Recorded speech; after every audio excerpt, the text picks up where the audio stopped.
The first thing they told Alfred Brenner about Hazel Keller was that she had crossed the Red River on a stolen horse, carrying a pistol she had never been taught to fire, and that every man who had tried to stop her had ended up watching her ride away with his pride somewhere in the dust behind her. Alfred had been leaning against the doorframe of the Dusty Creek General Store, a cup of coffee cooling in his hand, when old Pete Calloway rode into town and delivered this news like it was a warning meant to save lives. Pete was the kind of man who took pleasure in bad news. He had small eyes that brightened whenever he had something alarming to say, and he had ridden hard from the river crossing just to be the first to bring the word. "She is trouble," Pete said to the small gathering that had formed in front of the store. "Pure, walking, breathing trouble. Crossed the river without a ferry ticket, argued down the ferryman's two sons when they tried to turn her back, and then rode north like she owned every inch of God's earth between here and Kansas." The sheriff, a broad man named Holt who wore his badge crooked, shook his head slowly. "What does she want in Dusty Creek?" "Does not matter what she wants," Pete said. "Whatever it is, it will cause a ruckus. I am telling you, that woman has trouble written in every step she takes."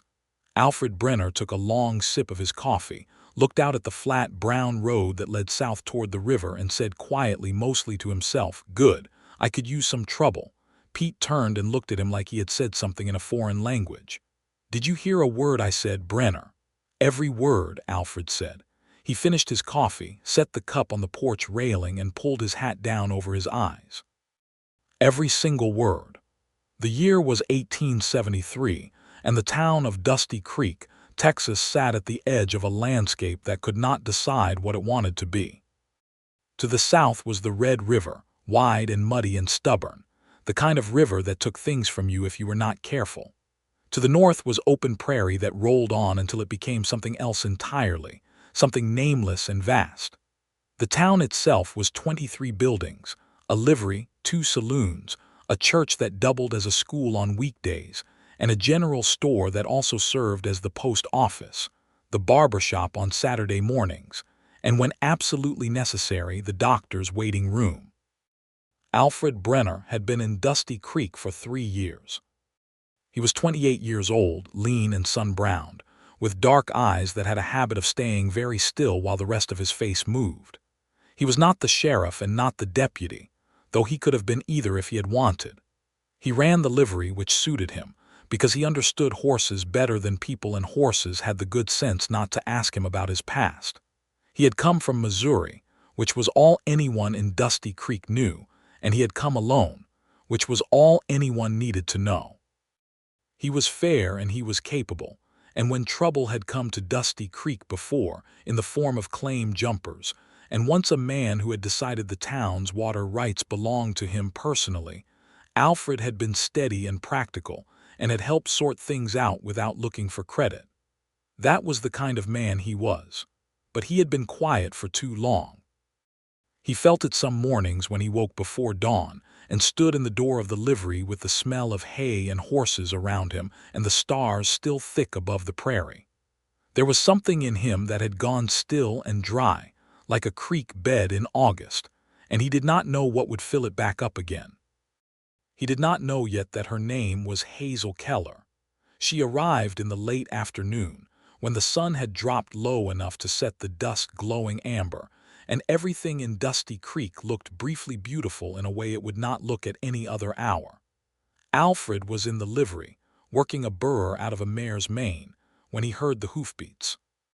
Not the hurried, stumbling pace of someone pushing a horse too hard, but a steady, deliberate rhythm that meant the rider was comfortable and knew exactly where she was going. He came to the livery door and saw her. She was riding a bay mare that was definitely not the stolen horse Pete Calloway had described, which meant she had acquired a new one somewhere between the river and here, and Alfred filed that away as interesting without passing judgment on it. She rode tall and straight, with the easy posture of someone who had spent a great deal of her life on horseback. Her hair was dark and loose beneath a wide-brimmed hat, and her coat was the color of old rust. She was looking at the town with the steady, measuring gaze of someone who had seen enough towns to know how they worked and was already calculating how this one fit the pattern. She stopped in front of the livery. "My horse needs water and feed," she said, looking down at Alfred from the saddle. Her voice was clear and direct, with a faint roughness to it like a river that ran fast. "And I need a stall for 2 nights, maybe 3. $3 for 3 nights," Alfred said. "Feed and water included." She reached into her coat and produced 3 coins without hesitation and held them out. He came forward and took them, and was surprised to find her looking at him with something that was not quite suspicion and not quite interest, but somewhere between the two. "You are not going to ask me where I came from," she said. "Assume I already know," Alfred said. Something crossed her face. "It might have been amusement. Is that so?" "Pete Calloway beat you to town by about 2 hours," Alfred said. "He had opinions about your crossing." She swung down from the saddle in one clean motion and handed him the reins. "Pete Calloway was rude to me first. Everything after that was his own fault." Alfred almost smiled. "Almost. Your horse will be in the back stall. I will have her brushed down before dark." She looked at the mare and then at him, and there was something in the look that was a question and also at the same time a trust she was extending very carefully. "Her name is Cider," she said. "She is particular about her left ear. Do not go at it rough." "Noted," Alfred said. She nodded once, picked up the saddlebag she had unstrapped and walked toward the main street. He watched her go and then looked down at the 3 coins in his hand, and then looked back at the livery and said nothing because there was no one to say anything to. Her name, he learned that evening when he went to the hotel to register Cider's owner for his records, was Hazel Keller, 24 years old. From a town called Millbrook in Arkansas, though the way she had written it in the hotel register had a precision that suggested she had practiced writing it without letting it mean too much. The hotel owner, Mrs. Dubois, was a woman of firm opinions and flexible morals, and she told Alfred everything she had already gathered in the 20 minutes since Hazel had checked in. "She is not married," Mrs. Dubois said. "No ring. And she came alone, which means she either left something or she is looking for something." "Could be both," Alfred said. "She asked about the Carmody Ranch," Mrs. Dubois said, and her voice dropped a register, which meant she considered this significant. "Asked very specifically. How far? How many men worked it, whether they were the kind of men who stayed on in winter." Alfred was quiet for a moment. "What did you tell her?" "I told her the truth. That Emmett Carmody runs 40,000 acres and employs 30 riders and is not a man who takes kindly to uninvited questions." Alfred thanked her and walked back to the livery in the warm violet dusk, thinking about Hazel Keller and the Carmody Ranch, and why a woman who rode alone and crossed rivers without permission would be asking about the most powerful and the most dangerous man in the county. He fed Cider himself that evening, going carefully around the left ear, and the mare watched him with soft, dark eyes and seemed to approve. The next morning, Alfred found Hazel at the breakfast counter in the saloon that served food during daylight hours. She was eating eggs and bread and reading something, a paper she had folded small, with the total focus of someone who was used to eating alone. He got his own plate and sat 2 seats down, and for a while neither of them spoke. "Do you always sit close enough to make a point without saying what the point is?" she said, without looking up from her paper. "I was going to ask you about the Carmody Ranch," Alfred said. She folded the paper and set it down and looked at him. Up close, in morning light, she was more striking than he had registered the evening before. Her eyes were a warm hazel green, the color of river shallows in summer, and they were very direct, the kind of eyes that did not look away when things got uncomfortable. "Mrs. Dubois has a quick mouth," Hazel said. "Small town," Alfred said. "What is it to you?" she said. "Not hostile exactly, just careful." "Carmody is trouble," Alfred said. "The real kind, not the Pete Calloway kind. He has been pressuring small ranchers east of the creek to sell their land. 2 of them did. One of them did not and had a fire in his barn that nobody could explain." Hazel looked at him for a long moment. "You are telling me this because Because you asked about him and you rode in alone, Alfred said. And because Pete Calloway already told half the county you were coming, which means if Carmody hears your name and connects it to questions about his operation, you will have a shorter timeline than you think. She looked at him steadily. My father owned 30 acres east of the creek, she said, past tense. His name was in the sale papers, but he never signed them. He died 6 months ago, and I have reason to believe those papers were signed by someone else. Alfred set down his fork. The eggs were no longer the most interesting thing on the table. That is forgery. That is what I intend to prove, Hazel said. I have the original land grant, which my father kept in a strongbox, and a letter he wrote 3 months before he died that says very clearly that he had no intention of selling. I came to get those 30 acres back. Alfred looked at her. She looked back at him. Outside, the street was already warming up, the creak of wagon wheels and the low murmur of early morning commerce filling the air.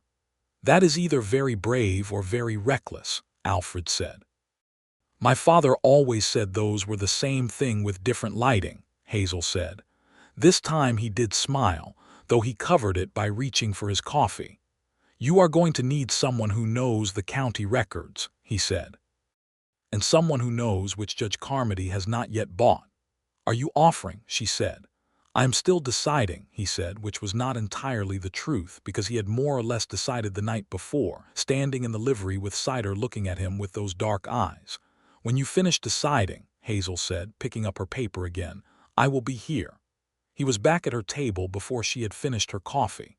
Over the next 3 days, Alfred and Hazel worked quietly and carefully.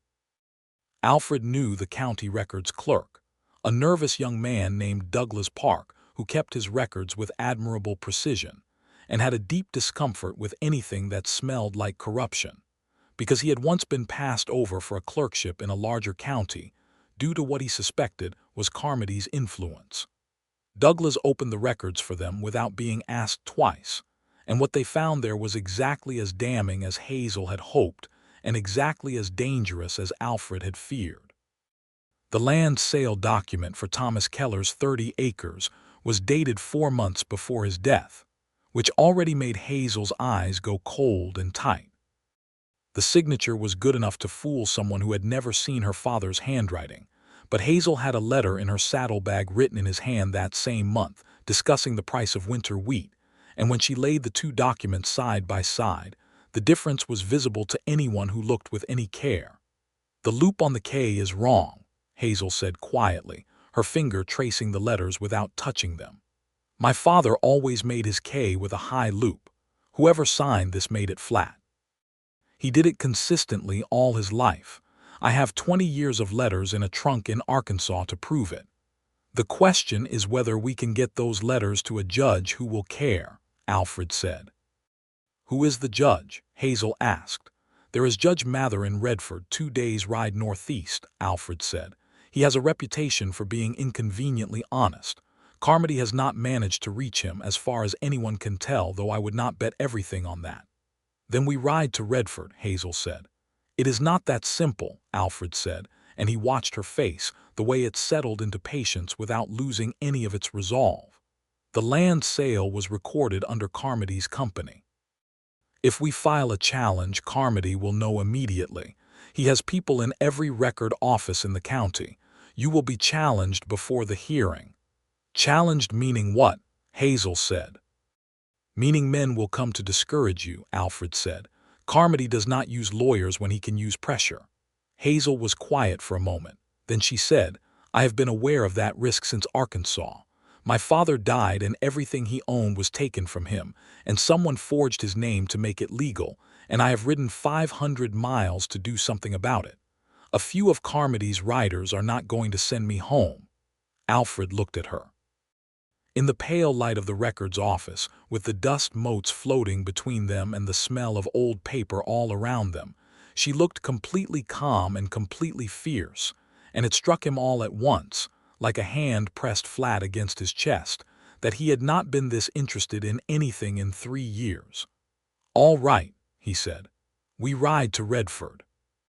They left the next morning before dawn, when the street was empty and the stars were still bright, and the only sound was Cider's hooves on the packed earth and the quieter footfall of Alfred's horse, a steady gray gelding he called River.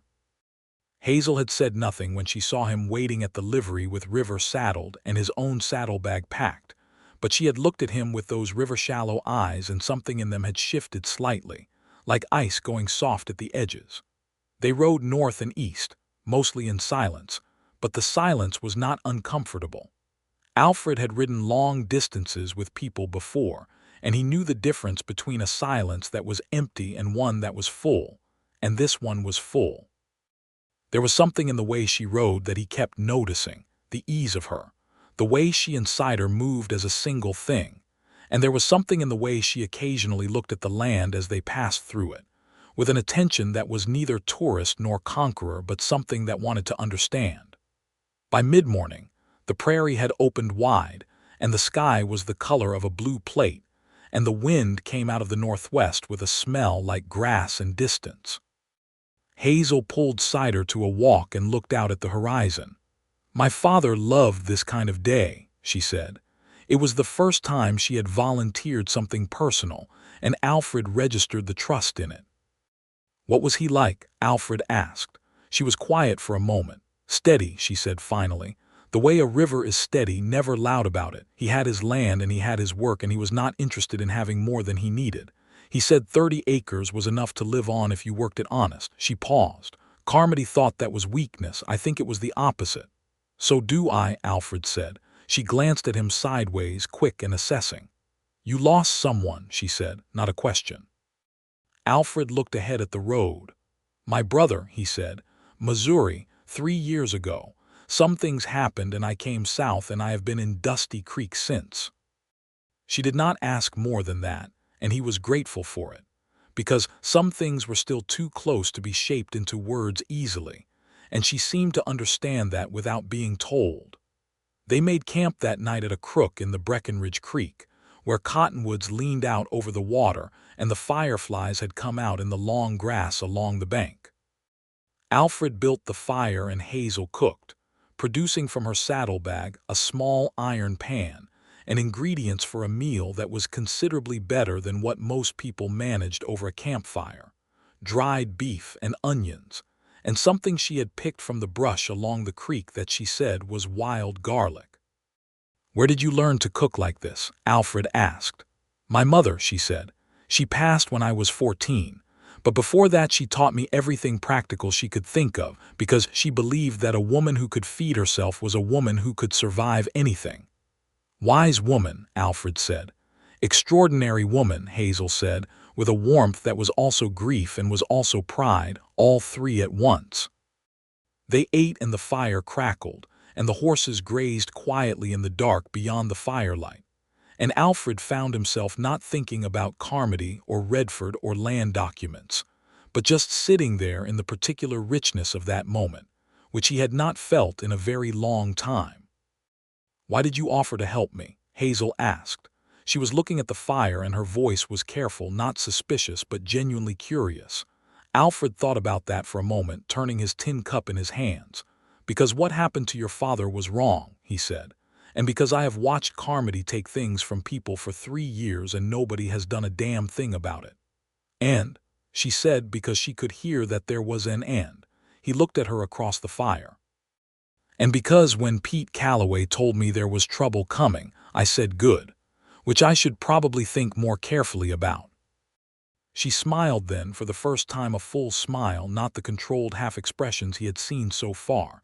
It changed her face entirely, opened it up like a window being thrown wide on a good day.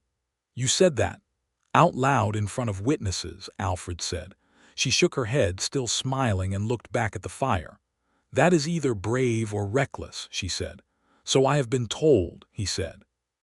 They arrived in Redford on the afternoon of the second day, tired and dusty, and in the careful way of two people who have been riding together long enough to have moved past awkward and not yet arrived at easy. Redford was larger than Dusty Creek, with a proper courthouse and 2 hotels and a land registry office that had stone steps instead of wooden ones, which gave it an air of permanence, and Alfred hoped integrity. Judge Mather's office was at the top of those stone steps, behind a door with frosted glass that said, in black letters, Hun. William Mather, County Judge. Alfred had met Mather once before, at a land rights conference in Redford 2 years ago.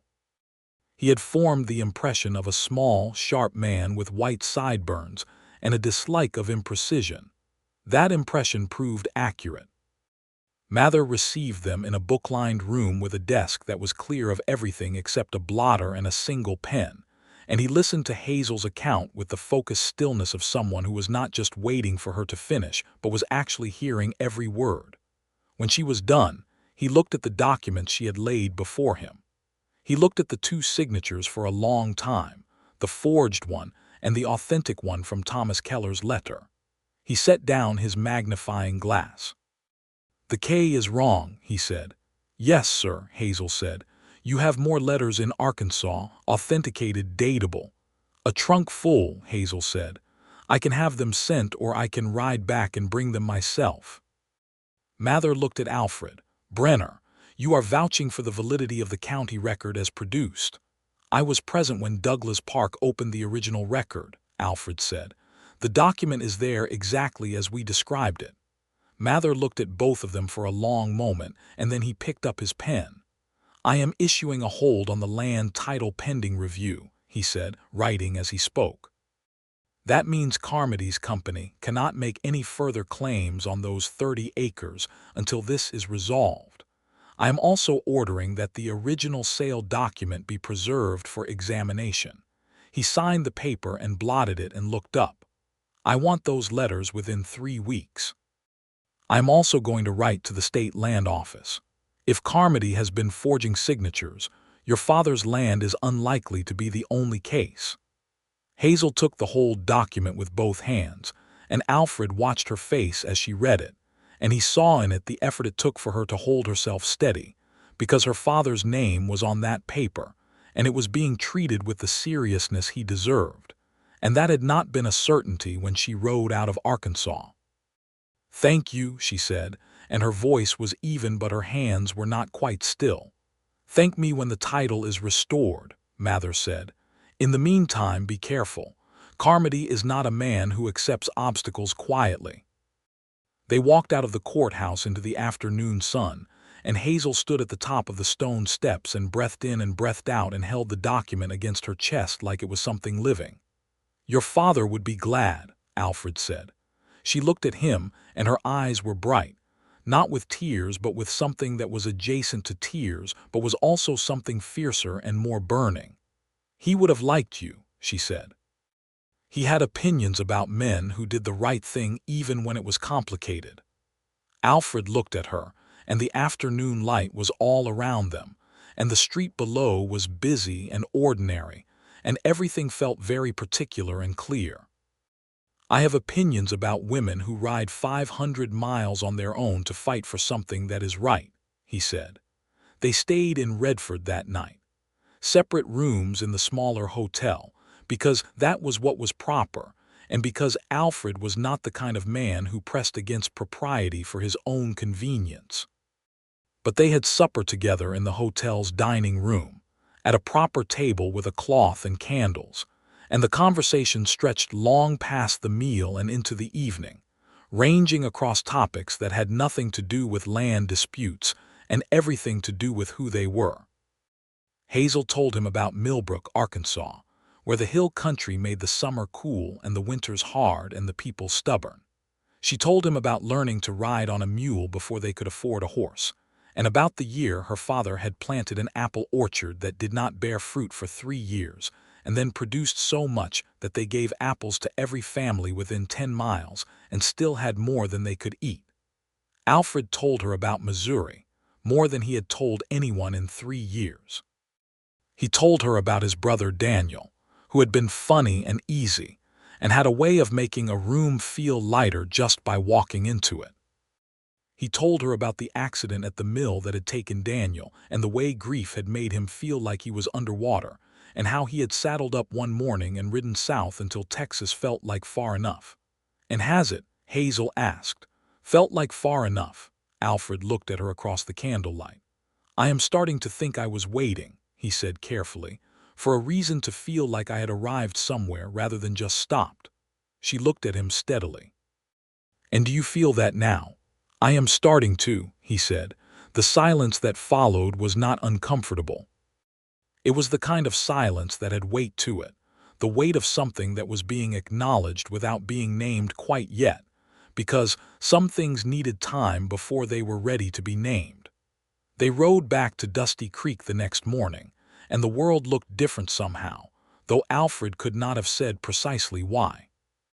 The sky was the same sky, and the road was the same road, but something had shifted between them on the previous evening, a degree or two toward honesty, and that small shift made everything feel like it had more dimension.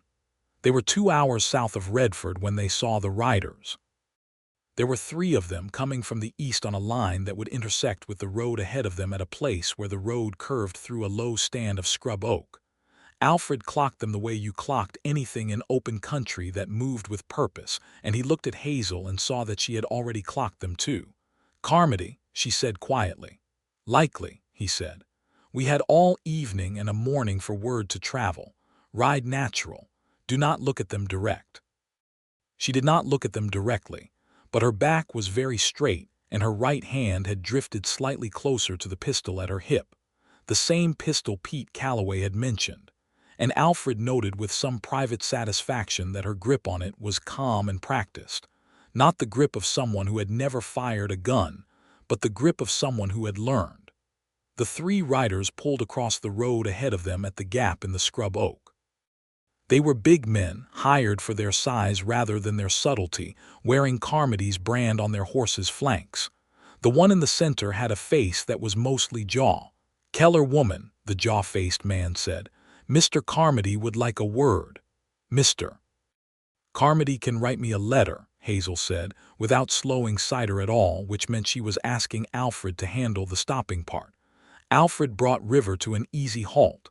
"You boys are blocking a public road," he said. His voice was conversational, not challenging, the kind of voice that was more unsettling than a loud one. That tends to attract legal attention, especially when Judge Mather is 2 hours north of here. The mention of Mather made the jaw-faced man's eyes shift in a way that confirmed he had been briefed. "This is not your business, Brenner." "She is my guest in my town," Alfred said. "That makes it my business." "Mr. Carmody has rights to that land," the man said. "The sale was legal." "That is for the judge to decide," Alfred said, "which is why we were just at the courthouse. You can tell Mr. Carmody that Judge Mather has issued a hold on the title, and that any interference with Miss Keller will be treated as contempt of that order." This was not precisely the legal language, but it was close enough that a man of modest legal understanding would be cautious about testing it. The jaw-faced rider looked at his companions, and they had a silent conversation that lasted 3 seconds, and then he stepped his horse aside. "This is not finished," he said. "No," Alfred agreed pleasantly. "It is not, but today it is finished." He nodded to Hazel, and they rode through the gap and onto the open road south, and he did not look back because looking back would suggest he was less certain than he had sounded. Hazel rode beside him in silence for a while. Then she said, "Contempt of that order, is that a thing?" "Close enough to a thing that they could not be sure," Alfred said. She glanced at him with the sideways look he was beginning to recognize as a very high compliment. "You are clever," she said. "I have some practical experience with difficult situations," he said. "Missouri," she said. "Missouri," he agreed.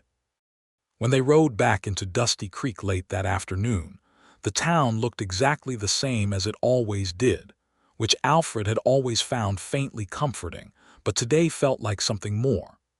Hazel rode beside him down the main street, and people looked, because people in small towns looked at everything, and Alfred noticed that he did not mind being looked at in the way he normally did, with a low-grade irritation at being seen. They returned the horses to the livery, and Hazel brushed cider down herself, going carefully around the left ear, and Alfred watched her do it with a feeling he had not been tracking consciously but which was very clearly present, filling up that dry creek bed in him with something warm and moving. "I need to send a telegram to my neighbor in Millbrook," Hazel said as she worked. "She is keeping my father's things. I need those letters here within 3 weeks." "The telegraph office is next to the post," Alfred said. "I can take you." She stopped brushing and looked at him over Sider's back. "Alfred," she said. His name in her mouth had a different quality when she said it directly like that, as a call rather than a reference.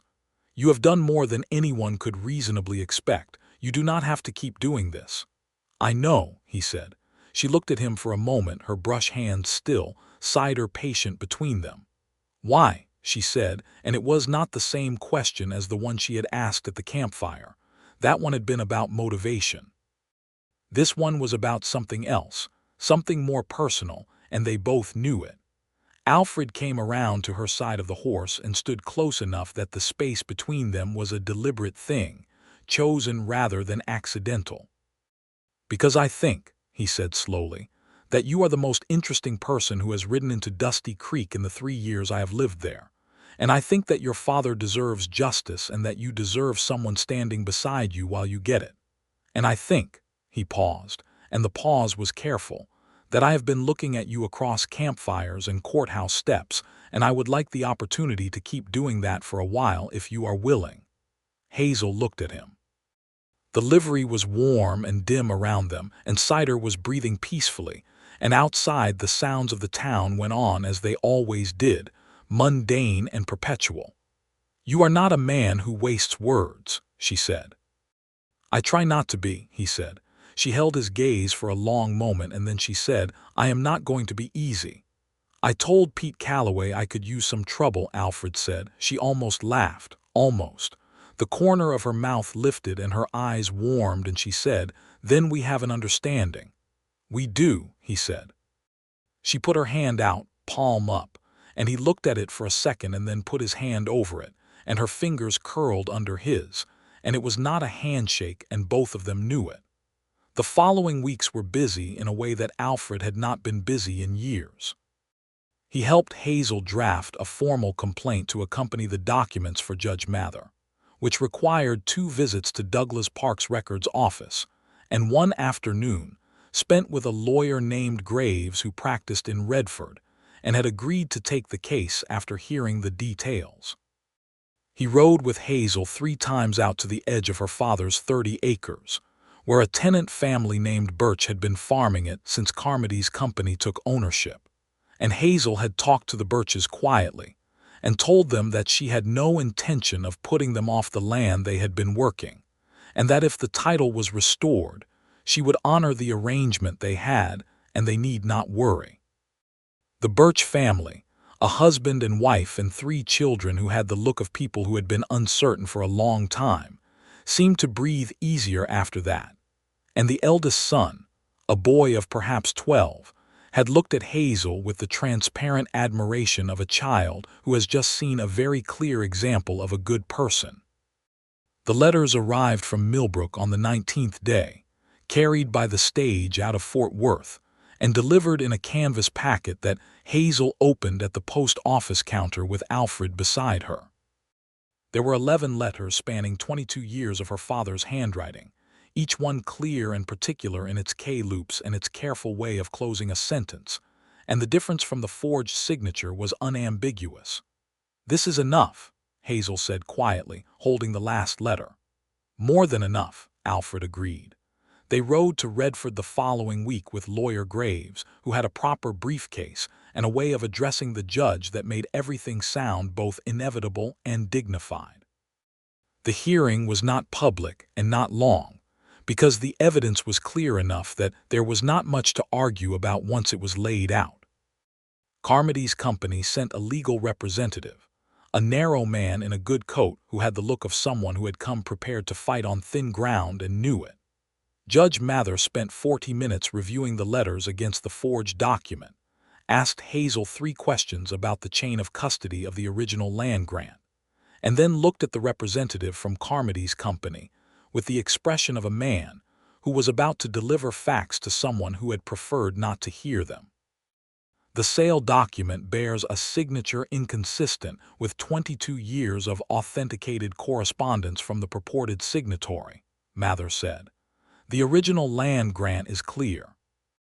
The Keller family held a valid title that was not legally transferred. I am voiding the sale document and restoring the title to the estate of Thomas Keller, to be held by his surviving heir, Hazel Keller. He signed the papers. He stamped them. He handed them across the desk to Hazel, and she took them the same way she had taken the hold order, with both hands, like something precious and alive.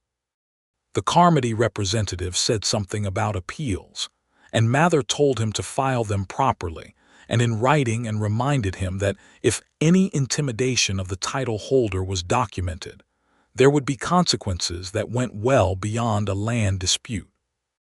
The man in the good coat left without further comment. They walked out of the courthouse again, the same stone steps, the same afternoon sun, but this time Hazel stopped at the top of the steps and turned to Alfred and said nothing for a moment, and then she said, "He has his land back." "He does," Alfred said, "through you." She pressed her lips together and looked at the street below for a moment and then back at him, and her eyes were very bright and very certain, and she said, "I could not have done this without you." "You could have," Alfred said honestly, because he believed it. "It would have been harder and longer and riskier, but you would have done it." "Maybe," she said. "But I am glad I did not have to." He stood close beside her on those courthouse steps in the afternoon light, and without quite planning to, he took her hand, and her fingers locked through his, easy and certain as if they had been doing it for years. And for a few minutes they stood there like that, while the town moved below them, and the sky was enormous and blue above them, and the papers in her other hand held everything her father had worked for. Lawyer Graves had the grace to study his briefcase very carefully during this period. They rode back to Dusty Creek in the long gold light of late afternoon, and the road felt different from any road Alfred had ridden in a long time. It felt like a road that was going somewhere rather than simply crossing from one empty space to another. "What will you do with the land?" Alfred asked. "Farm it," Hazel said. "My father knew what grew well on it. I have his notes. The Birches know it better than anyone. With their help I can make it work." "You are staying," Alfred said. He had not been certain of this, and the certainty of her answer mattered to him in a way he did not try to disguise. She looked at him with the sideways look. "I was not planning to come all this way and get those 30 acres back and then leave," she said. "That is very good news," Alfred said. She smiled. The full smile, the open window smile. "I thought you might think so."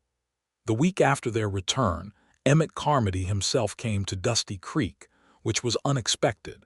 He came in a proper buggy with 2 men riding alongside, and he dressed like a man who was used to his appearance carrying authority without his having to say anything additional.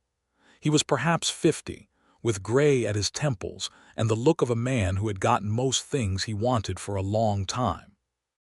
He found Alfred at the livery, which Alfred suspected was deliberate, because Carmody was smart enough to know that coming to Alfred first would carry more weight than coming to Hazel directly. "Brenner," Carmody said, not getting down from the buggy. "Carmody," Alfred said. He kept working. He was repairing a bridle and he kept his hands on it. "The Keller woman," Carmody said. "Miss Keller," Alfred said. "The title ruling is inconvenient," Carmody said. 30 acres is nothing to me, but the principle of it, I am prepared to offer fair market value, more than fair." "That is a conversation to have with Miss Keller," Alfred said. "Those are her acres." "I am telling you because I suspect you have some influence on her thinking," Carmody said. "Tell her it would be simpler for everyone." Alfred set down the bridle and looked up at Carmody in the buggy, and he let the silence run long enough to be its own kind of answer. Then he said, "I suspect you know her well enough by now to know that she is not the kind of woman whose thinking is influenced by other people, so you might as well save the trip and have your lawyer write her a formal offer which she will decline in writing, and then everyone will know exactly where things stand." Carmody looked at him for a long moment. Then he said, "The young are always so certain of things." "I am 28, Alfred said. "And yes." Carmody made a sound that might have been amusement or might have been something else. Then he turned the buggy around and drove out of Dusty Creek. Alfred told Hazel that evening, walking with her along the creek road outside of town, where the cottonwoods were thick and the water ran shallow over stones that glowed pale in the fading light. She listened to every detail of the exchange without interrupting. "He came to you," she said when he was done. "He thought I was a shorter path to you," Alfred said. "He was wrong." She walked beside him quietly for a moment. "Did he threaten you?" "Not in words," Alfred said, "but it was in the neighborhood of a threat." She stopped walking and turned to face him. They were under the cottonwoods now, and the light through the leaves was shifting and dappled, and it was catching in her hair and in her eyes, and Alfred was very aware of how close they were standing. "I do not want you in danger because of me," she said. It was not said lightly. There was something underneath it that was already more than practical concern, and they both knew it. "Hazel," Alfred said. Her name came out the way hers had his, direct and calling. "I have been in a quiet, safe town for 3 years, and nothing in it has made me feel like I was doing anything that mattered. Whatever comes with helping you, I will take it over the alternative." She looked at him for a moment with those river-shallow eyes, and then she stepped forward and closed the distance between them and kissed him, brief and certain and warm, the way she did everything, without hesitation but with intention. When she stepped back, the late light was all around them, and the creek was talking to itself over the stones, and Alfred felt as though something in him that had been running very still and very quiet for 3 years had just started to move again. "Good," she said softly. "Because I was not going anywhere either way." The autumn came on slowly and then all at once, the way Texas autumns did, going from summer's insistence to a sudden cool clarity overnight. The prairie turned gold, and the mornings had frost on them, and the 30 acres east of Dusty Creek were being worked by Hazel and the Birch family together. Hazel learning the particular language of that land while teaching the Birches the apple orchard techniques her father had used in Arkansas, adapting them to the different soil, and seeing what took and what did not. Alfred rode out there most evenings after the livery was closed, and sometimes he helped with the fence repairs or the water channel, and sometimes he just sat on the tailgate of the Birch family's wagon and watched Hazel work, because watching her work had become one of his favorite things to do.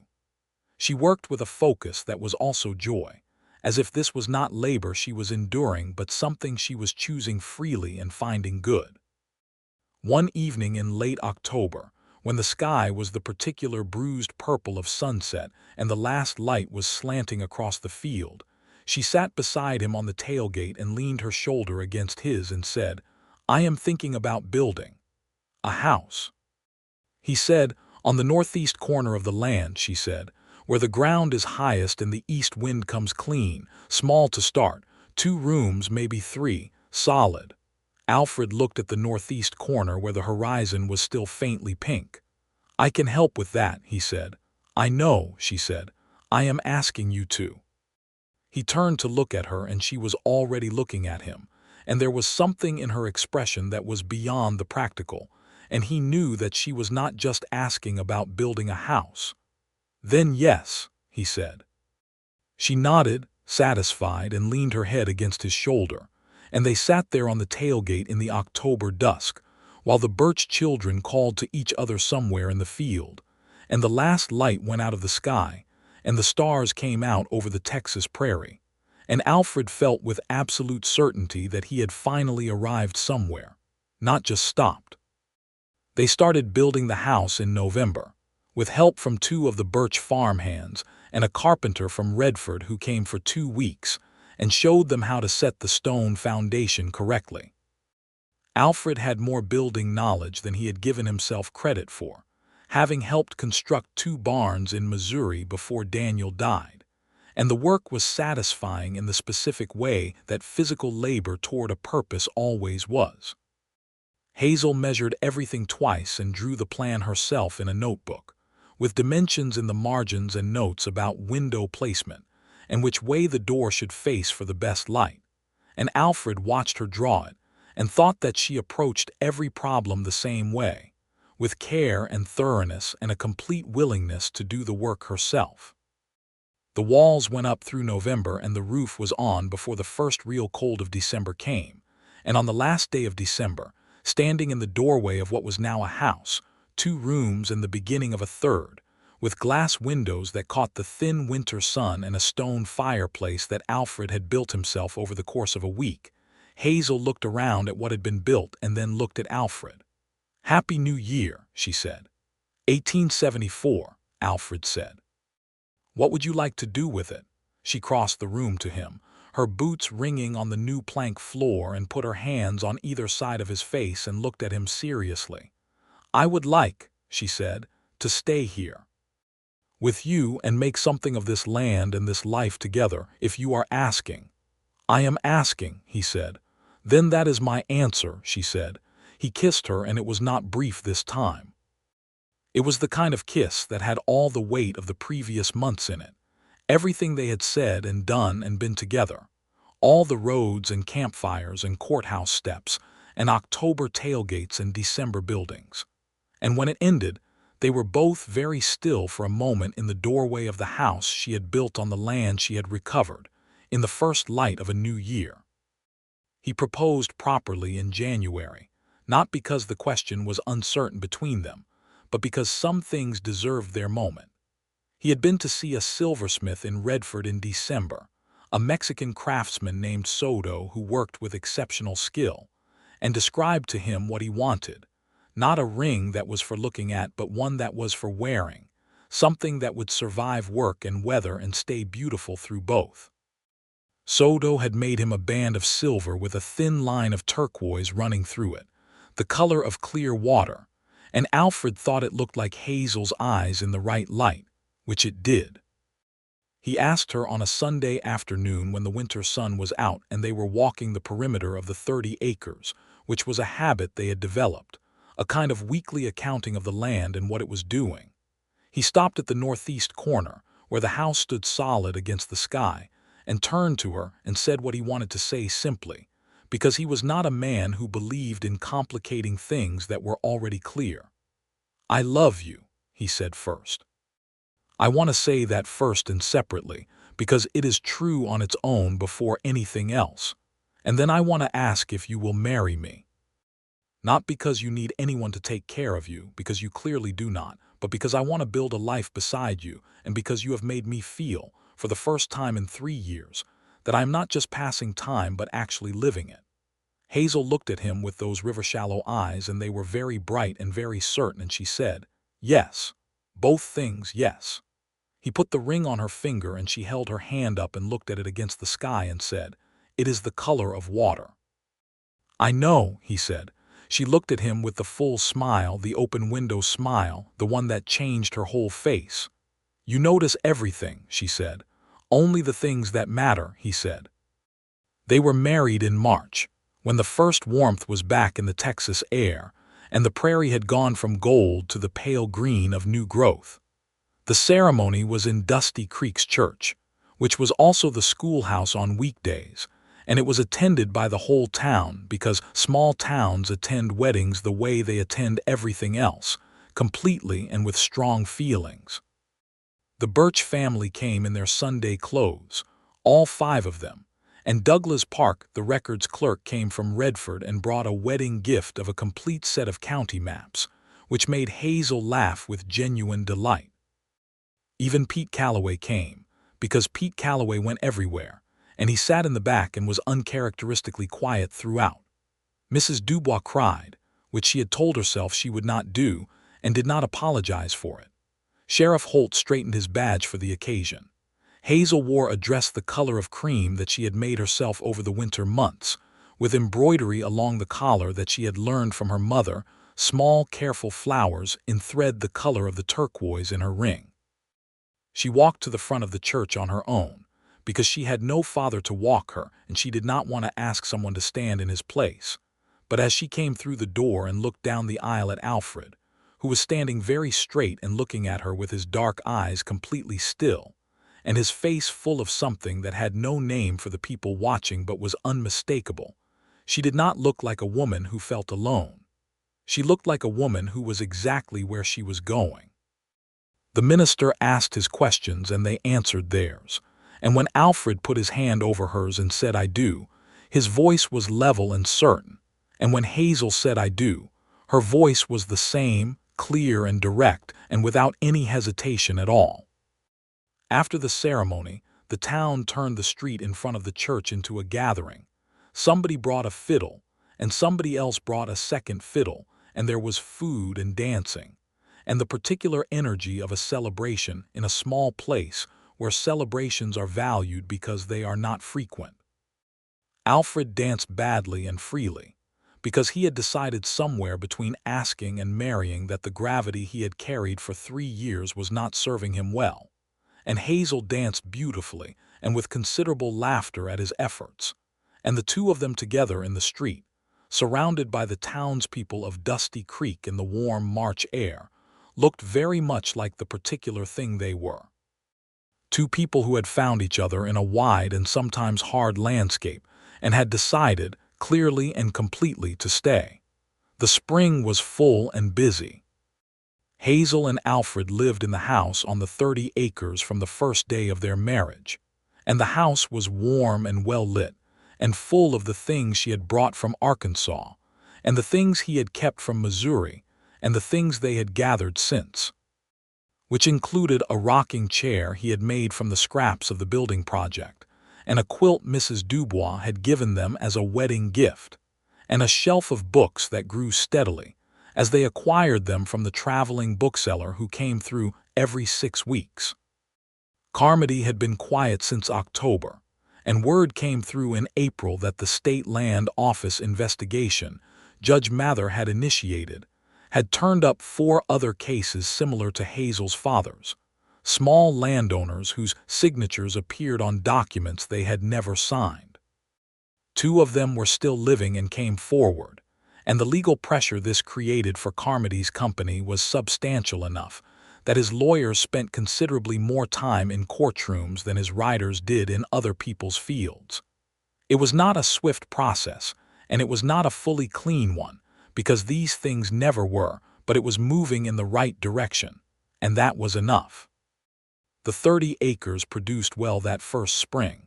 The Birch family did most of the farming, with Hazel involved in every decision, and they were beginning to try a small apple planting in the corner her father's notes had identified as having the best drainage. It was an experiment, and it would take years to know if it worked, but Hazel was comfortable with years. Alfred kept the livery. He had no desire to give it up and no need to, and it suited the life they were building, which had 2 centers, the land east of town and the livery in town, and the road between them that Alfred rode every morning and every evening, and that he had come to know better than any road he had ever known. In July, Hazel told him she was pregnant. She told him in the kitchen of the house, in the early morning when the light came through the east windows and the coffee was on the stove, and the day was just beginning its work of being itself. He went very still for a moment, the way he went still when something was very important. Then he crossed the kitchen and put his arms around her carefully, as if she were something he might break, and then thought better of the carefulness and held her properly, the way she liked, and she laughed against his shoulder. "I am not breakable," she said. "I know," he said. "I just needed a moment." "Are you glad?" she said. He pulled back to look at her, and she could see the answer clearly in his face before he said it. "Hazel," he said. "Yes, more than I can say." She put her hands on either side of his face the way she had in the doorway on New Year's Eve and looked at him steadily. "Then say less and act more," she said, which was the kind of thing she said, direct and warm and certain. He kissed her in the morning kitchen with the coffee going on the stove and the east light on everything, and the land outside the windows already warm with summer, and it was very good. The pregnancy was straightforward, and Hazel approached it the way she approached everything, with attention and practicality and without excessive alarm. She kept working through the summer and into the fall, doing less of the heavy physical work and more of the planning and directing, which she was good at, and which the Birch family appreciated because her plans were sound and her directions were clear. Alfred hovered in a way he was aware was slightly ridiculous and tried to moderate it, with limited success. He found himself checking the condition of the road between the livery and the house every single day, which he had not done with this frequency before, and Hazel noted this and chose not to comment on it, which was generous. The baby came in early February, in the house Alfred had built, attended by a midwife from Redford who had been engaged months in advance. It was a long night, and Alfred spent most of it in the front room doing things with his hands, repairing the rocker's back rail, which did not need repairing, and then mending a piece of harness that was entirely fine, and finally simply sitting in the chair and being as quiet as he could manage while the sounds from the other room tested every limit of his composure. And then there was a new sound, small and absolute, and the midwife called for him, and he went in. The baby was a boy. Small and red and very new, with Hazel's dark hair already surprising on his head, and he was wrapped in the quilt Mrs. Dubois had made, and Hazel was holding him with the focused, careful love of someone doing the most important thing they had ever done. Alfred sat on the edge of the bed and looked at his son and felt something open up in him that was so large and so absolute that it had no edges. It just went out in every direction further than he could see. "He is perfect," Alfred said. "He is very small," Hazel said. "That is how they come," Alfred said. She looked up at him with tired eyes that were also the brightest eyes he had ever seen. "Thomas," she said, "for my father." "Thomas," Alfred agreed. Thomas Brenner opened his eyes briefly and seemed to consider the ceiling and then closed them again, satisfied with what he found. They named him Thomas Daniel Brenner, the Daniel for Alfred's brother, and it felt right in the way that only the truly right things felt, without ambiguity and without excess. The next 2 years were full years. Thomas grew fast and interested, the way babies grew who were talked to constantly, because Hazel talked to him about everything from the beginning, about the planting and the weather and the color of the apples starting to show in the orchard corner, the same way she talked to Alfred about everything, directly and with full attention, as if Thomas were a person worth being complete with, which she believed he was. The 30 acres expanded by the end of 1875, because the adjacent 12 acres came available when the previous owner chose to move to his daughter's property in New Mexico, and Alfred and Hazel bought them together, their names both on the deed in Douglas Park's careful records, which felt important to both of them in a way neither needed to explain to the other. The apple orchard took hold. This was a small miracle and a large satisfaction. The first real harvest was 3 seasons in, modest but certain, and Hazel stood in the orchard in September of 1876 with an apple in her hand and Thomas on her hip, the boy being 2.5 and very interested in apples, and she looked at the trees, her father's knowledge translated into her hands and then into this Texas soil, and she said quietly, to no one in particular and to her father specifically, "There it is." Alfred was there, because he was almost always there when it mattered.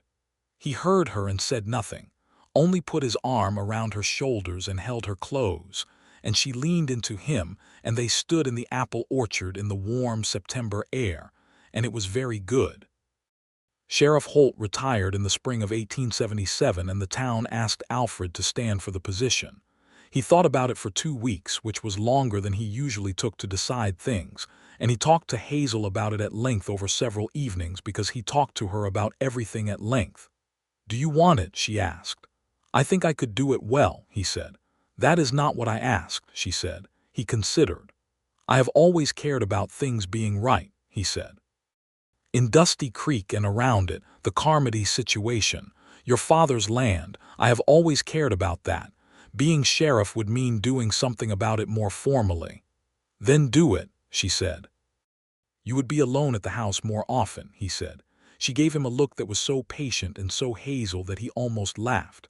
"Alfred," she said, "I crossed the Red River alone on a horse I borrowed without asking, with a pistol I had taught myself to fire to take on a man who had stolen my father's land. I think I can manage the house." "I know," he said, and he was smiling. "I just wanted to say it out loud." "Consider it said," she said. Now go tell the town yes." He was elected sheriff of Dusty Creek in May of 1877 by a margin that suggested the town had been waiting for him to agree to it for some time. He wore the badge straighter than Holt had. He was fair and thorough, and people knew that he was both, which was the most important quality a sheriff could have. The Carmody case had worked itself through the courts over the previous 2 years and resulted in a significant ruling in the state court in Austin that invalidated 5 fraudulent land sales, including Thomas Keller's original 30 acres, which had already been restored but was now restored more completely, with a recorded judgment that named the fraud explicitly. Carmody's company paid damages to 2 of the landowners and lost its operating license in 3 counties, which reduced Emmett Carmody from the most powerful man in the county to simply a large landholder with expensive legal troubles, which was a reduction Alfred found satisfying without feeling the need to celebrate it. By the fall of 1877, things in Dusty Creek had settled into a life that had texture and meaning and the particular warmth of something built rather than found. The house on the 42 acres was larger now, the 3rd room finished and a 4th begun, because Thomas was growing and because Hazel was carrying their 2nd child, which she had told Alfred about in the kitchen again in the morning light with the same directness and warmth as the first time. "Another one," she said with a smile. "Are you glad?" he asked, repeating her question back to her from 3 years ago, and she recognized it and her smile deepened. "Hazel," she said, using his habit of saying her name as a full answer, and then she laughed at herself and said, "Yes, more than I can say." "Then say less and act more," he said. She kissed him in the morning kitchen, and it was very good. The 2nd child, a girl, arrived in March of 1878, on a day that was so warm and clear it felt more like April, and they named her Eleanor Rose, the Eleanor for Alfred's mother and the Rose because Hazel had decided that some names just wanted to be chosen for their own sake. Eleanor was dark-eyed like her father and had her mother's composure from the first moment, lying in the blanket with a look of absolute certainty about the world. Thomas, who was 3.5, was brought in to meet his sister and studied her with the thorough attention he applied to everything, and then said, very seriously, "She is smaller than I thought." "They come small," Alfred told him, and Hazel laughed from the bed, and Thomas looked satisfied with this answer. The spring of 1878 was the fullest spring Alfred could remember. The orchard was in its 2nd real year of fruit, and the yield was enough to sell at market in Redford, the first time the land had produced money beyond what it cost to run. The Birch family, who had worked the land steadily through all the legal uncertainty and all the changes, were now partners in the formal sense, with a written agreement that Hazel had drafted and Lawyer Graves had reviewed, and that gave them a genuine stake in the land's success. Samuel Birch, the father, had said when he signed it that he did not know how to thank her, and Hazel had said that working the land well was thanks enough, and she had meant it. On an evening in late May, Alfred sat on the porch of the house with Thomas in his lap and Eleanor in the crook of his arm, the baby sleeping the total sleep of the very young, and Hazel came out of the house and sat beside him in the rocker, the one he had made from the building scraps, which had held up well through 4 years of use. The prairie stretched out ahead of them in the long light, gold and silver, and the apple trees in the corner were in full leaf, and the creek glinted somewhere to the south, and the sky was enormous and streaked pink above the horizon. Thomas said, "Papa, what is that?" pointing at a hawk that was circling high and patient above the field. "That is a hawk," Alfred said. "He is looking for his supper." "Does he catch it?" Thomas asked. "Usually," Alfred said. "He is good at what he does."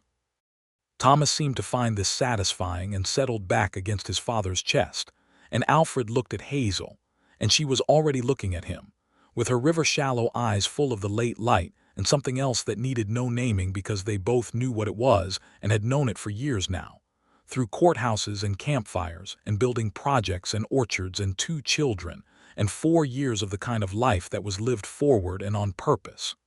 "What are you thinking?" she asked. "That 3 years ago Pete Calloway told me there was trouble coming," Alfred said, "and I said good." She smiled, the full open window smile. "And was it?" He looked at her, at the house behind her, at the children in his arms, at the land that stretched out around the house toward the horizon where the hawk was still circling in the last of the light. "The best kind," he said.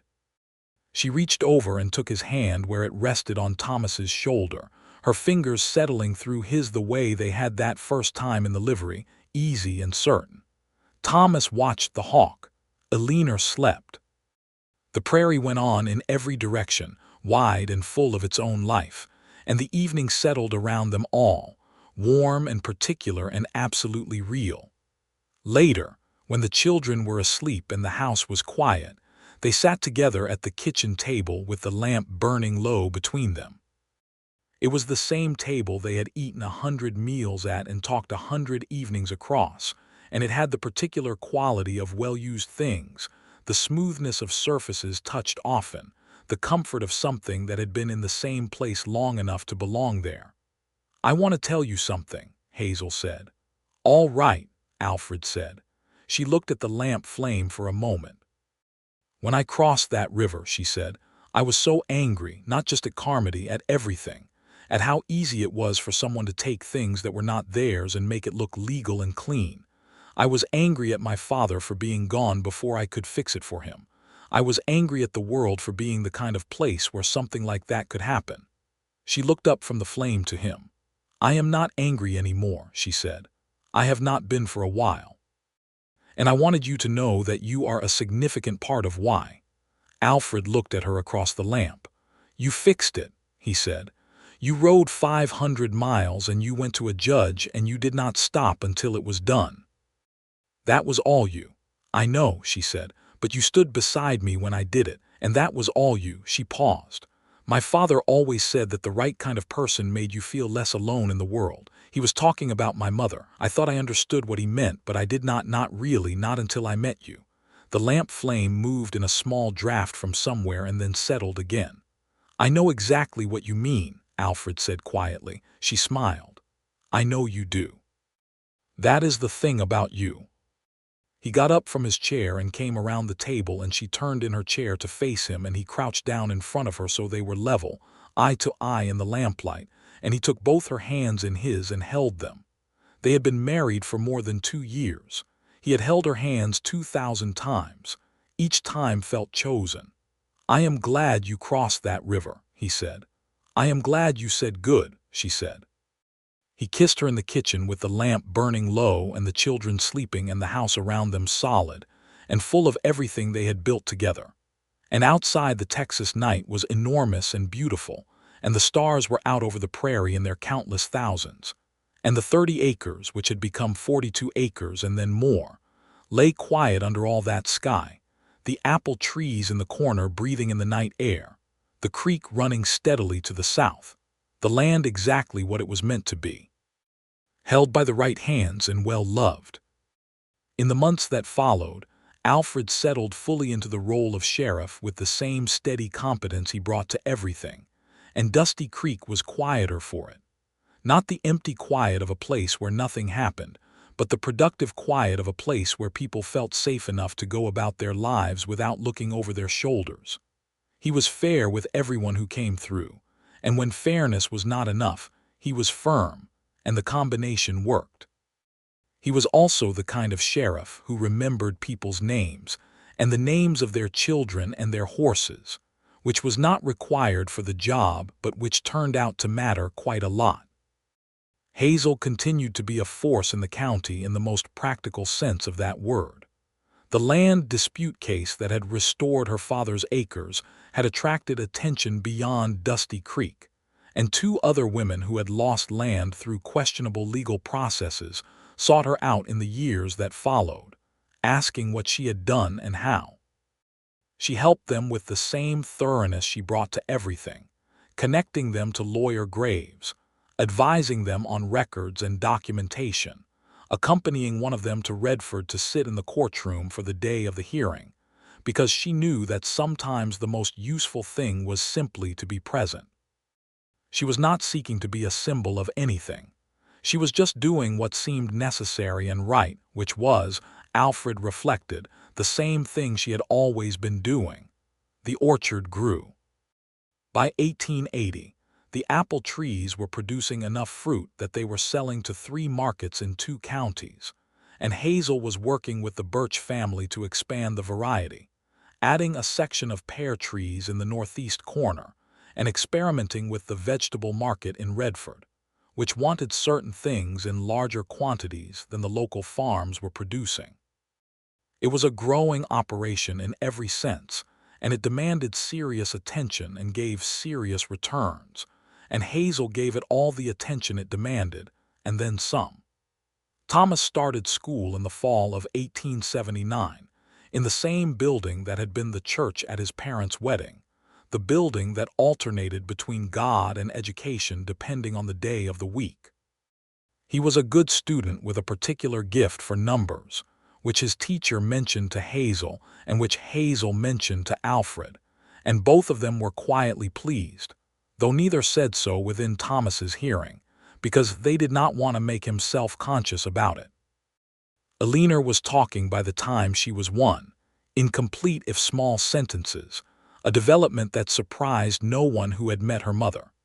She had strong opinions about her possessions and her food and her schedule, and the household organized itself around these opinions to a degree that Alfred found both amusing and entirely appropriate, given who her parents were. On the morning of the first day of the new decade, January 1, 1880, Alfred stood in the doorway of the house in the early light, the same doorway he had stood in on New Year's Eve of 1873, though the house was much larger now, and the doorway looked out on a different world. Thomas was inside, still sleeping in the room that was his own and filled with the things of a 5-year-old's particular life. Eleanor was sleeping in the room off the kitchen. The orchard was bare-limbed in the winter, its skeletons patient against the pale sky. Hazel came and stood beside him, her shoulder against his, a cup of coffee in each hand, and gave him one. They stood and looked at the land together the way they had stood on those courthouse steps in Redford in a different life, side by side, the world spread out ahead of them. 1880, she said. 7 years since you crossed that river, he said. She thought about that. I was so angry then, she said. You were right to be, he said. Yes, she said, but I am glad it did not stay. He put his arm around her. She leaned into him. The January air was cold and clean, and the sky was the pale gray of early morning, and somewhere out in the field a crow was calling to itself in the quiet. What would you like to do with 1880? He asked, echoing himself from 7 years before. She looked out at the land, at the orchard, at the broad, open sky above the prairie. Keep building, she said. Keep growing things, keep being here. That is exactly what I would like to do, he said. She looked up at him with the river-shallow eyes, warm and certain, and full of the particular light that was just hers, just Hazel, the one that had been there the first evening she rode into the livery and had not dimmed once through all the years since. Good, she said. He kissed her in the cold morning with the coffee warm in their hands and the land around them alive with its quiet January life, and the children still sleeping, and the decade just beginning. And it was the kind of morning that did not need anything added to it, that was perfect in precisely what it was. In the spring of that new decade, Hazel planted a new row of apple trees along the western edge of the orchard, trees she had ordered from a nursery in Kansas, a variety her father had mentioned in one of his letters as the best he had ever tasted, but could never find in Arkansas. She planted them herself, with Thomas beside her digging the holes with a small spade he took very seriously, and Eleanor sitting at the end of the row on a blanket, commanding operations in her particular fashion. Alfred came after the morning's work at the sheriff's office and helped with the last 3 trees, working the soil around the roots with his hands and packing it carefully the way Hazel had shown him years ago, and when they were done they stood and looked at the new row, all in line, young and straight and full of the future they would grow into. Your father would have liked these, Alfred said. He would have loved them, Hazel said. He would have walked this whole orchard every morning. He would have known every tree by name. She said it with a warmth that was not sadness, or not only sadness, but also something that was gratitude and also continuation, the sense of a thread that had not been cut but had been passed to different hands and was going on. Thomas tugged at her coat. "Can we name them?" he said. "The trees." Hazel looked at him, this small, serious boy with his father's dark eyes and his mother's determination. "Yes," she said, "we can." So they walked the new row and named each tree, Thomas suggesting and Hazel approving and Alina contributing sounds that were enthusiastic if not always fully formed into words. And Alfred walked behind them with his hands in his coat pockets and the spring sun on his shoulders, and felt with complete and settled certainty the fullness of the life he was in. The sheriff's office kept him busy through the spring and summer of 1880, mostly the ordinary business of a growing county, property disputes, and the occasional drunken altercation, and the steady work of keeping records that were clear and accessible, which Alfred believed was half the work of good governance. He had hired a deputy, a young man of 22 named Cole who was earnest and capable, and reminded Alfred slightly of himself at that age, which made him patient with Cole's mistakes in a way that was useful to them both. The Carmody land case had worked its way fully through the courts by mid-1880, with a final judgment from the state level that established a precedent for challenging fraudulently recorded land transfers, and that named, in its opinion, the specific tactics Carmody's company had used. Emmett Carmody himself was still living in the county, diminished but present, and Alfred saw him sometimes at a distance in Redford, a grayer version of the man who had come to the livery in his buggy 7 years ago, and felt toward him not triumph, but the particular satisfaction of something being correctly settled.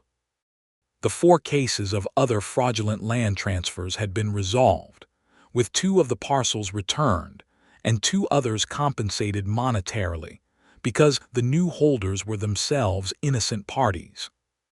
It was not a perfect resolution, because land disputes rarely resolved perfectly, but it was as just as the available tools allowed, and Hazel had played a meaningful part in that, not just in the recovery of her own father's land but in the attention she had helped bring to the practice. In August of 1880, a letter came from Millbrook, Arkansas. It was from her neighbor, the woman who had sent the trunk of letters, and it contained news that the old Keller farmstead in Millbrook, her father's property in Arkansas before he had moved to Texas, had been sitting empty since his death and was in danger of being taken for unpaid taxes. It was a modest property, 20 acres in the hill country, not land Hazel had been counting on but not land she was willing to lose either. She showed Alfred the letter at dinner and he read it without rushing. "I need to go," she said. "Not for long, 3 weeks at most. Take the stage to Fort Worth and the train east. Sign the papers and either arrange for the taxes to be paid or sell it outright if that makes more sense. Take Cole's horse if you need a second horse," Alfred said. "He will not need it while I am here." She looked at him. "I was not asking permission," she said. "I know," he said. "I am helping you think through logistics. Do you want me to come?" She looked at the letter and then at him and then at the children, Thomas eating his supper with dedication and Alina rearranging hers. "No," she said. "I think this is something I need to do alone. He was my father and it is his land and it should be just me." Alfred nodded. 3 weeks, he said. 3 weeks, she said. She left in the first week of September on a clear morning when the air had just that first touch of autumn in it, and Alfred stood at the edge of town and watched the stage carry her south toward Fort Worth, and Thomas held his hand and said, "When is Mama coming back?" 3 weeks, Alfred said. "That is a long time," Thomas said. "It is," Alfred said. "But she will come back." "How do you know?" Alfred looked down at his son. "Because this is where she belongs," he said. "This land, this house, us, she knows that." Thomas seemed to find this satisfactory. "All right," he said. Those 3 weeks were the longest 3 weeks Alfred had had in years, not because he could not manage, and he could manage perfectly well, with Cole taking extra shifts and Mrs. Dubois visiting most afternoons to help with a leaner, who had opinions about her routine and was not shy about expressing them when Hazel was not there to hear them patiently. But the house was different without Hazel in it, the way a room was different when a lamp was taken out of it. Not dark exactly, but less full of itself. He wrote to her twice, to the Millbrook address she had given him, short letters because he was not a man who wrote long ones but careful, because he was a man who chose his words. She wrote back once, a longer letter in her clear hand, telling him about the Millbrook farmstead, which she had decided to sell to a young couple who reminded her of themselves, a woman with steady eyes and a man who worked honestly and had no interest in more than he needed. The taxes were paid and the transfer was arranged, and she was coming home. The last line of the letter said, "I did not understand, when I left Millbrook 6 months ago to cross that river, that I was going to find where I belonged. I understand it now." He read the letter 3 times and then folded it carefully and put it in his coat pocket where it stayed for several days, the way things stayed close when they were worth keeping close. She came back on a Wednesday morning, 3 weeks and 2 days after she left, on the stage from Fort Worth, and Alfred was at the stage stop with both children, Thomas holding Alina's hand, with the responsible air of an almost 6-year-old who had been given a task. When the stage door opened and Hazel stepped down, she looked at all 3 of them on the boardwalk, her husband and her children in the early autumn sun, and her face did the thing it did when something was so good that it bypassed expression and simply became light. Thomas let go of Alina and ran to her, and she caught him and swung him up, which she could still do barely, and Alina followed at a determined toddle saying "Mama, Mama, Mama" in the particular way she had of making a word into the whole world, and Alfred walked forward and took the bag from Hazel's hand and then her free hand in his, and she looked at him over Thomas's shoulder with eyes that were full and certain and completely at home. "I am back," she said. "Welcome home," he said. She leaned her forehead against his briefly, just a moment, the children between them and around them, the town of Dusty Creek going about its morning behind them, the 30-plus acres east of town waiting, the orchard growing in the September air, the house solid on its stone foundation, full of their life. "Home," she said, testing the word, finding it exactly right. "Yes." They walked together back through the town, Thomas talking rapidly about everything that had happened in 3 weeks, which was a great deal according to Thomas, Alina holding her mother's hand with both of her own, and occasionally stopping to look up at Hazel as if confirming she was really there. Alfred walked on Hazel's other side, not talking, just there, which was what she had always said she loved most, that he understood when talking was not the thing needed. The autumn came on after that, brilliant and quick, the way Texas autumns always did, and the orchard was in its full harvest and the whole 42 acres were working at their best, and the new row of trees from Kansas had taken root and were growing steadily toward the future of their fruit. The house was full of the smell of apples being sorted and packed for market, and Thomas was in school, and Alina was learning the names of things with the focused energy of a 2-year-old who intended to know everything. And Alfred had a town that was safe and fairly managed, and a home that was the most complete thing he had ever been part of. One evening in October, with the harvest mostly done and the evenings coming earlier and the fireplace going in the front room, Alfred and Hazel sat together on the porch after supper while the stars came out. The same stars that had been out over the livery the first evening she rode into Dusty Creek, the same stars that had watched them ride to Redford and back, the same stars that had shone over all 7 years of the life they had built. "Are you happy?" she asked.